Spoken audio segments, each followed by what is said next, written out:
Bismillahir Rahmanir Rahim. This is the English translation of the MAJLIS of HAZRATH MAULANA QAMAR Sahib Damat Barakatuhum, which took place on Tuesday morning at Baitul Azkar in Wasiabad, Allahabad, UP, India. Tuesday, the 9th of Zulqa'dah 1444, corresponding with the English date 30th of May 2023. I opened up this kitab, the kitab Dastur Salikin, and I find this particular article and topic which I am going to now read from. Nevertheless, Hazrat Wala is telling us that tasawwuf is ta'miru dhahir wal batin.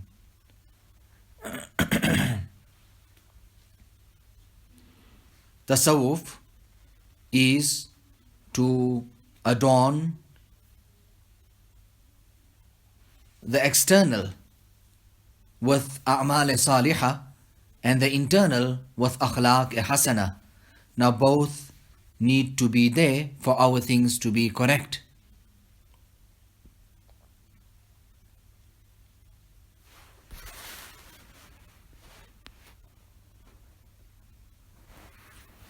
So here we are learning that tasawwuf was a magnificent concept which has been defined by the ulama of tasawwuf as huwa ilmun tu'rafu bihi ahwalu tazkiyati an-nufus wa tasfiyati al-akhlaq wa ta'mir al-zahir wal-batin linayl as-sa'adati al-abadiyyah.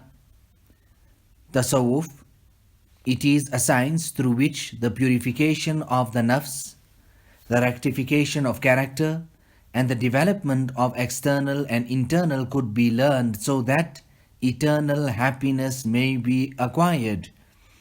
Now here, we're saying eternal happiness.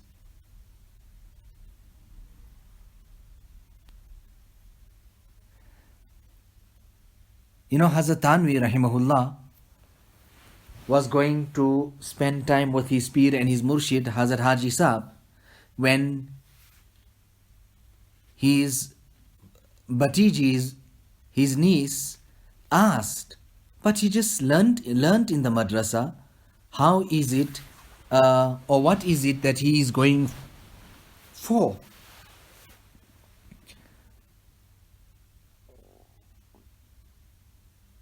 So what was it and what was said? That up till now he was learning and now he's going to strive for excellence.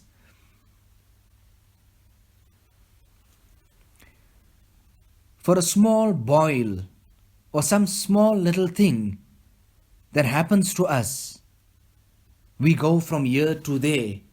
But on this side here, there are so many spiritual maladies and ailments, but we are not concerned. Now the word here that it is used, Sa'adat al-Abadiyah.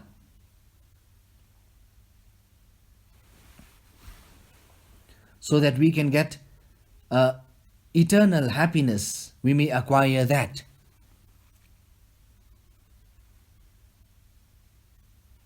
People go and they study for so many long years so that they can get this and that degree. But they are not prepared to even come for 10 days. For 10 days and spend.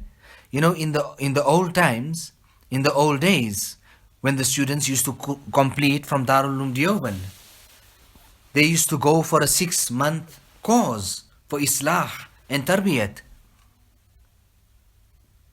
We learn from this as well that a person should go, he should undertake a safar for this type of purpose. So a person goes and he makes ilaj so that he can get shifa. Here we are realizing for suluk and tasawwuf, why are you going? So that you can get eternal happiness. You may acquire that.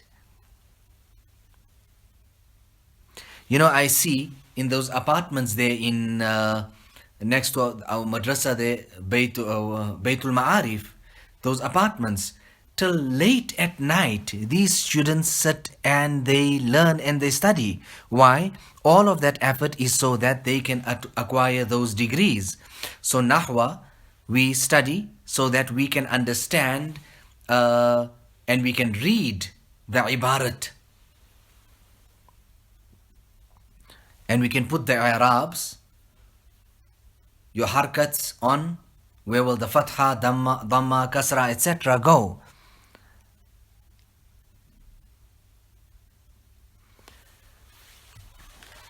So here we are saying that suluk and tasawwuf is a science through which purification of the self, rectification of character, and development of external and internal could be learned, so that the eternal happiness may be acquired. Now Hazrat Wala is saying that we should write this, we should note this down. Now the tawzihat of Hazrat Muslihul Ummat, Hazrat Maulana Shah Wasiullah Sahib, he is saying that a person has to have high courage and lofty aspirations for this work. Accumulating of this world and confining oneself to external actions are not marks of lofty aspiration.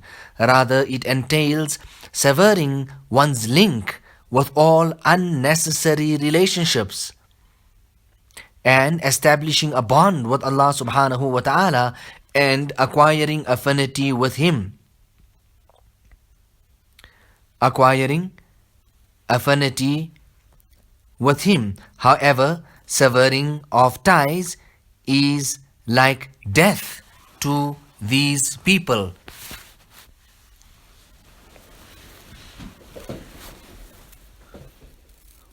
It is like death to these people.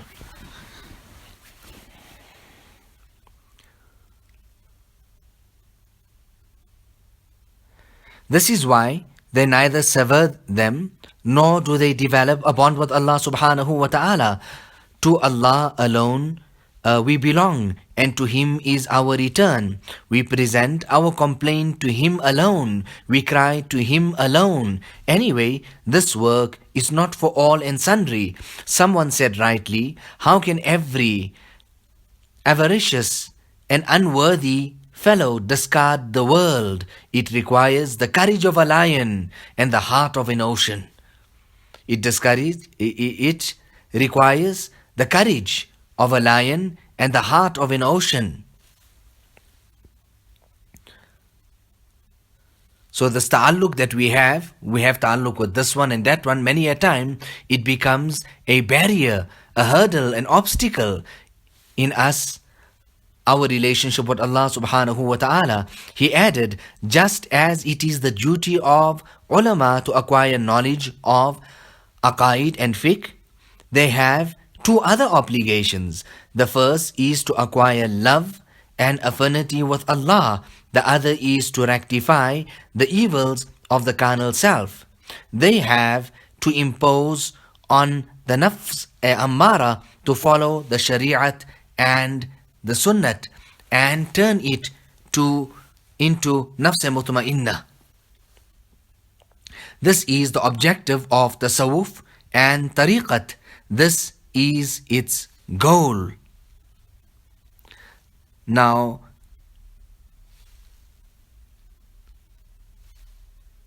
Sheikh Abdul Haq Muhaddis Delvi, his father used to address him and say, Abdul Haq, Mullah Khushk Nabashi. Abdul Haq, don't become a dry Maulvi, meaning with your ta'aleem and with your Islamic ta'aleem, this ilm that you're getting, acquire this nisbat and connection and bond with Allah subhanahu wa ta'ala.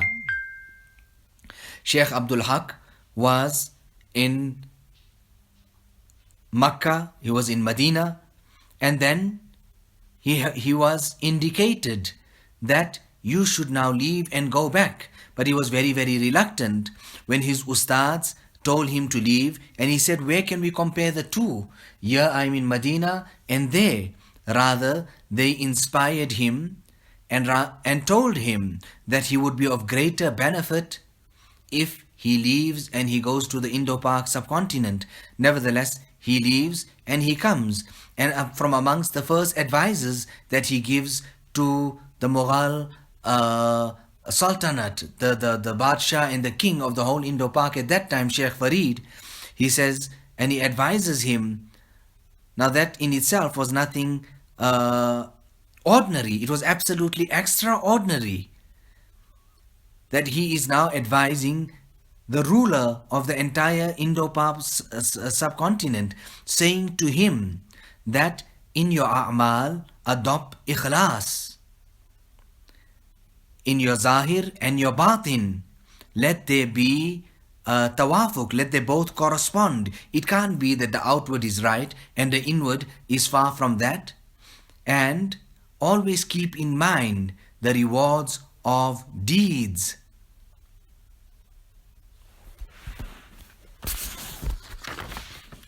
Now I don't know, Hazrat Wala is saying, how many times I heard these advices that Sheikh Abdul Haq gave to Sheikh Farid from Hazrat Maulana Shah Wasiullah Sahab, that I remember it up to today.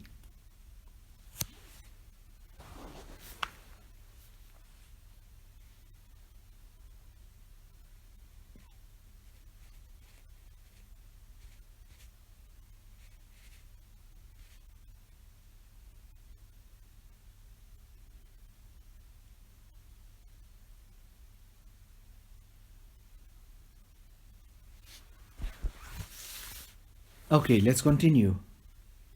Hazrat Wala is saying that myself, I was never absent, hardly ever absent from this majlis and discourse of Hazrat Maulana Shah Wasiullah Sahab. And then when he would arrive there, he would just say, bring that kitab. And I would go and pick up the kitab and come. And then people would start counting that from my miracle, saying that how do you know exactly which kitab he wants? At that time, how do you calculate that which kitab Hazrat wants? People were amazed at that. Nevertheless, on one occasion, I was not able to attend. And at the very next majlis, or the next time we met, Hazrat Maulana Shah Wasiullah Sahab said that you did not come, you were absent. So I said to him that Hazrat, Ghar mein se, meaning at home, my wife was not too well. Now, who are we talking about? Calculate this. Understand it well. He's saying that my wife was not well, Hazrat Wala, but it is the daughter of Hazrat Maulana Shah Wasiullah Sahab, and Hazrat Maulana Shah Wasiullah Sahab is saying that listen, by you serving her brings happiness to me, but listen, I cannot tolerate that you get nuqsan to your deen and to your ilm by missing out these majlis. And what can I tell you about this? That was Hazrat Maulana Shah Wasiullah Sahab. He couldn't tolerate us losing out on anything of the akhirat. And it was a matter of just a few days thereafter that Maqbool's mother, Hazrat Wala is saying, referring to his wife, that she had then passed away.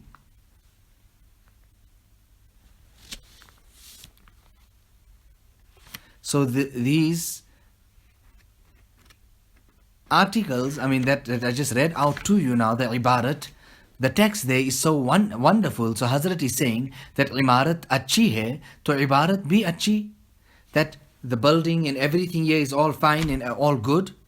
So shouldn't the ibarat also be good? Kara kar dene wali ibarat. This year will make you stand up. It will spur you on to make amal. But zauq hai tab to, if you have that thirst, that enthusiasm and that quest, then only, otherwise not.